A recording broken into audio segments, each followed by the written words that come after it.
how to turn off auto blocker in Samsung. So if you have a Samsung Galaxy phone and you want to turn off or disable auto blocker on your Samsung device, then this video is going to walk you through how to do this step by step. So if at the end of this you found this often informative, please don't forget to like and then subscribe. Now to disable or turn off auto blocker on Samsung Galaxy phone, all you just need to do is go ahead and open the settings app on your Samsung. On the settings page, just scroll down. Keep scrolling until you get to security and privacy and then click on that. Once you selected security and privacy, you want to scroll down. Then you should see auto blocker. Then go ahead and click on that.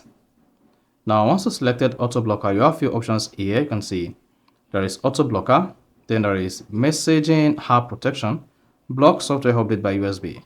Now to disable auto blocker, just go ahead and disable this. There is suppose that says turn off auto blocker. Auto blocker keep your phone safe by blocking threats and other suspicious activity.